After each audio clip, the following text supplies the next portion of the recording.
Bismillahirrahmanirrahim. Assalamualaikum warahmatullahi wabarakatuh. Sahabat berbagi kisah rahimakumullah. Di kesempatan kali ini saya akan berbagi kisah tentang kisah perjalanan hidup manusia agung Rasulullah Muhammad SAW. Sirah Nabawiyah bagian 18.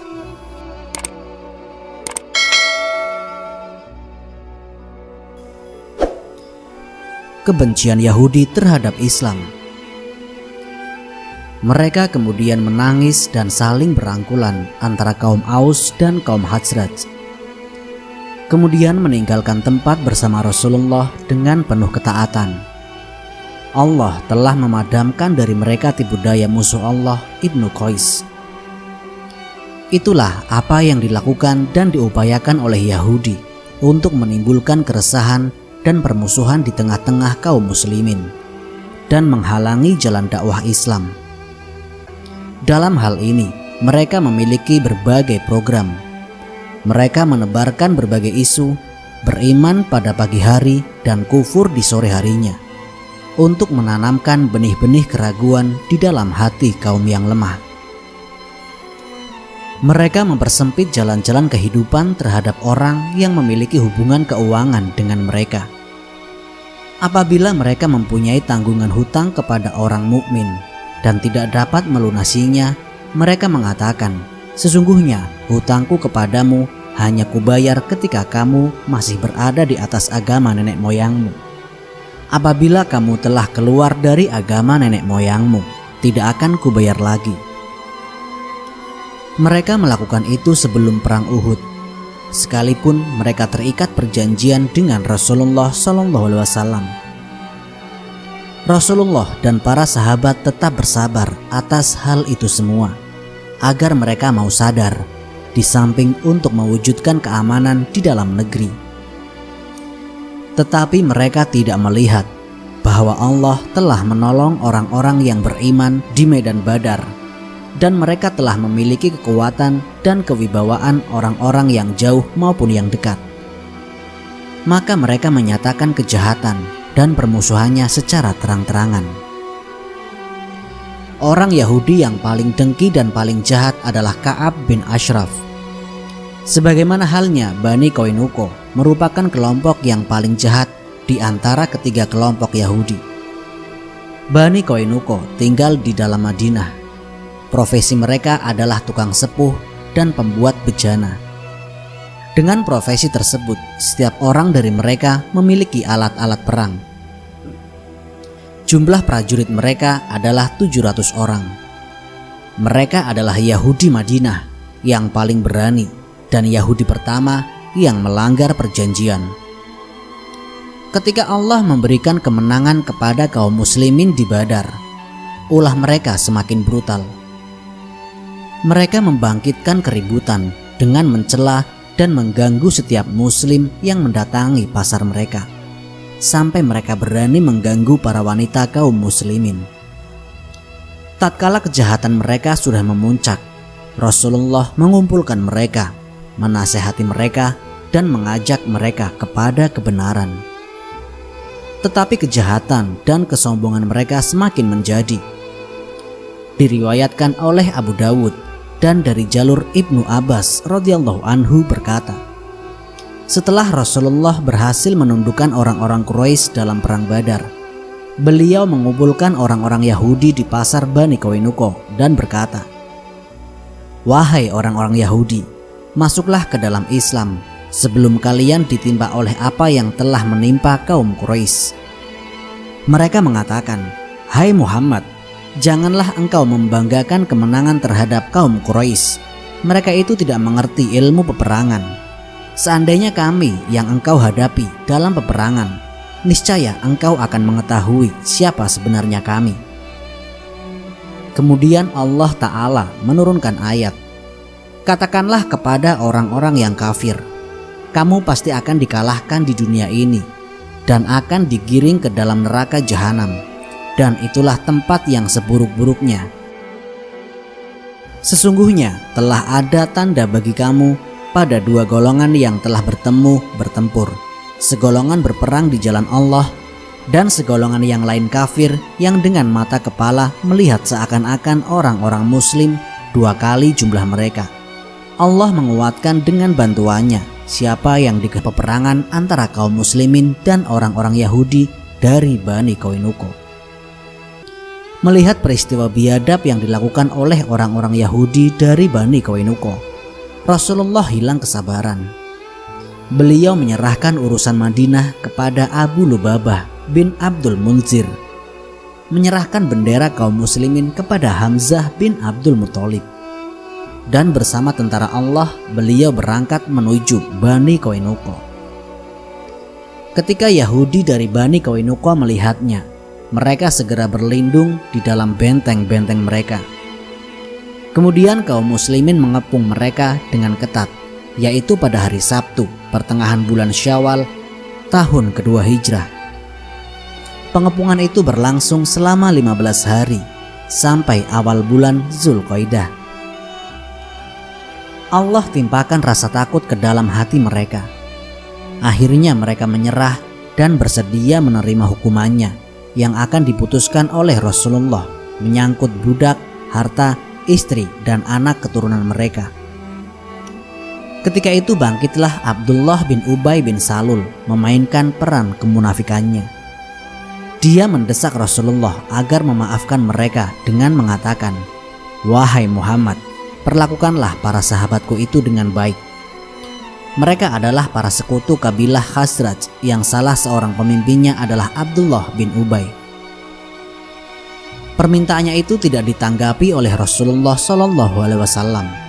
Abdullah bin Ubay mengulangi permintaannya, tetapi beliau berpaling darinya sambil memasukkan tangannya ke dalam baju besinya, lalu berkata kepadanya, "Tinggalkan aku."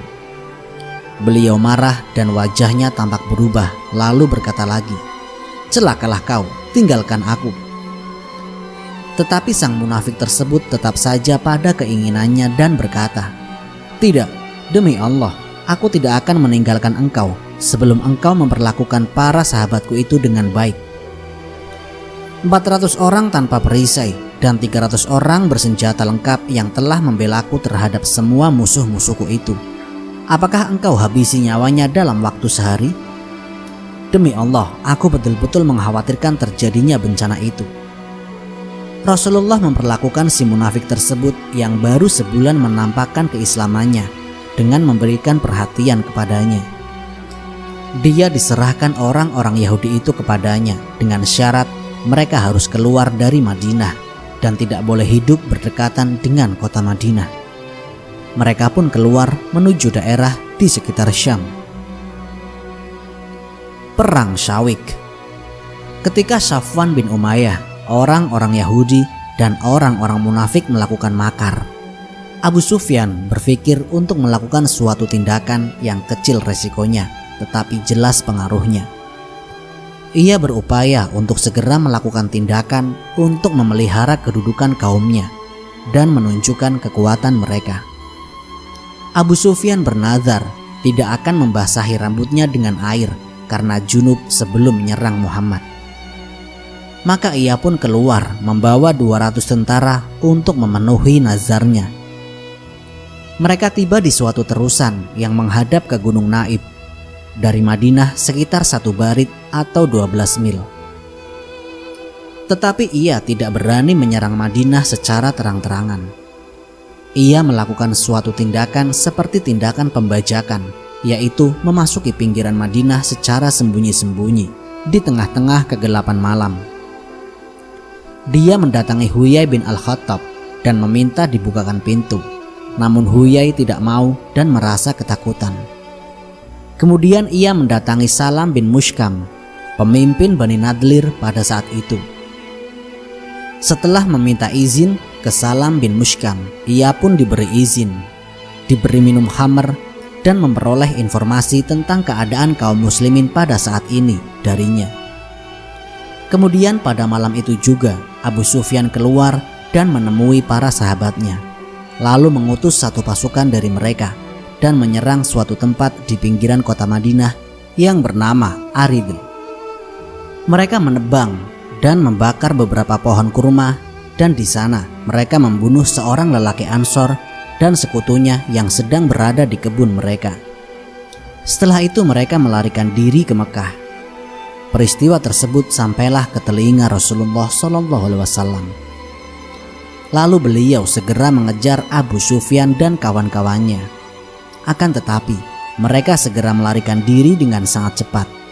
Mereka melemparkan bekal makanan mereka yang berupa tepung sawik dalam jumlah yang banyak untuk memberingan beban dan agar dapat lari lebih cepat lagi.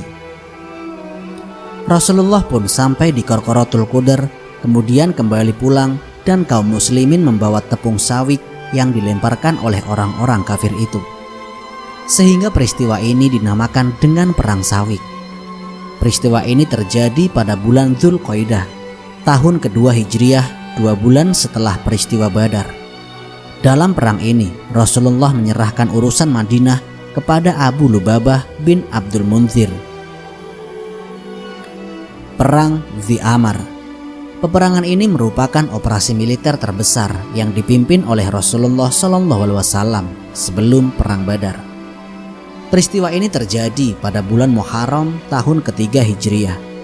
Faktor penyebabnya adalah intelijen Madinah menyampaikan berita kepada Rasulullah bahwa ada sekelompok besar dari Bani Salabah dan Maharib berkumpul untuk melancarkan serangan di pinggiran Madinah. Maka Rasulullah mendorong kaum muslimin untuk keluar berperang. Kemudian keluarlah beliau membawa 450 tentara yang berkendaraan maupun yang berjalan kaki. Beliau menyerahkan urusan Madinah kepada Utsman bin Affan. Di tengah-tengah perjalanan, mereka menangkap seseorang dari Bani Salabah bernama Jabbar. Ia pun dibawa kepada Rasulullah. Lalu beliau menyerukan Islam kepadanya dan ia pun masuk Islam. Kemudian dibolehkan bergabung bersama Bilal dan menjadi penunjuk jalan pasukan kaum muslimin menuju daerah musuh. Musuh bercerai-berai di puncak-puncak gunung ketika mendengar kedatangan pasukan kaum muslimin. Rasulullah SAW bersama pasukannya sampai di tempat berkumpulnya mereka. Di dalam syair-syairnya mulai berani merayu-rayu istri-istri para sahabat dan menyakiti para sahabat dengan kelancangan lidahnya yang keras. Rasulullah SAW mengizinkan Muhammad bin Maslamah mengatakan apa saja yang ia ingin katakan kepada Ka'ab bin al-Ashraf. Muhammad bin Maslamah kemudian mendatangi Ka'ab bin al-Ashraf. Ka'ab berkata, "Rupanya engkau telah bosan kepadanya." Muhammad bin Maslamah berkata, "Kami telah mengikuti dia dan kami tidak ingin meninggalkannya sampai kami melihat sendiri bagaimana akhir persoalannya nanti. Kami menginginkan engkau bersedia memberi pinjaman kepada kami 1 atau 2 wasak." "Baiklah, tetapi engkau harus memberikan barang jaminan kepadaku," jawab Ka'ab. Muhammad bin Maslamah berkata, "Jaminan apa yang engkau inginkan?" "Berikanlah istri-istri kalian kepadaku sebagai jaminan," jawab Ka'ab. Muhammad bin Maslamah berkata, "Bagaimana mungkin kami menyerahkan istri-istri kami, sementara engkau adalah orang yang paling tampan? Kalau begitu, serahkanlah anak-anak kalian kepadaku," sahut Ka'ab. Muhammad bin Maslamah berkata, "Bagaimana mungkin kami menyerahkan anak-anak kami sebagai jaminan? Mereka akan mencela karena digadaikan dengan 1 atau 2 wasak. Ini adalah aib bagi kami. Kami akan menyerahkan senjata saja kepadamu sebagai barang jaminan." Selanjutnya ia berjanji akan datang lagi kepada Ka'ab. Abu Nailah juga melakukan seperti apa yang dilakukan oleh Muhammad bin Maslamah. Dia mendatangi Ka'ab bin al-Ashraf dan mengalunkan beberapa syair sejenak lalu berkata, "Wahai Ibnu Ashraf, aku datang kepadamu untuk suatu keperluan. Aku akan mengatakannya hanya kepadamu, tetapi rahasiakanlah." Ka'ab menjawab, "Baik, akan kurahasiakan." Selanjutnya saling dialog seperti dialog antara Ka'ab dan Muhammad bin Maslamah. Di sela-sela pembicaraannya itu, Abu Nailah mengatakan, Sesungguhnya aku bersama para sahabatku dan sependapat dengan aku. Aku ingin membawa mereka kepadamu, lalu engkau memberi mereka yang berlaku baik dalam hal tersebut." Dalam dialog tersebut, Muhammad bin Maslamah dan Abu Nailah telah berhasil mencapai apa yang diinginkannya. Karena setelah dialog tersebut, Ka'ab tidak mencurigai senjata dan para sahabat yang mereka bawa. Pada malam bulan purnama, malam ke-14 dari bulan Rabiul Awal tahun ketiga Hijriyah, tim tersebut berkumpul menghadap Rasulullah. Beliau kemudian mengantar mereka sampai ke Baqi Gharqad, lalu mengarahkan mereka dengan mengatakan, "Berangkatlah atas nama Allah, ya Allah, tolonglah mereka." Setelah itu beliau pulang dan terus melakukan sholat dan bermunajat kepada Robnya.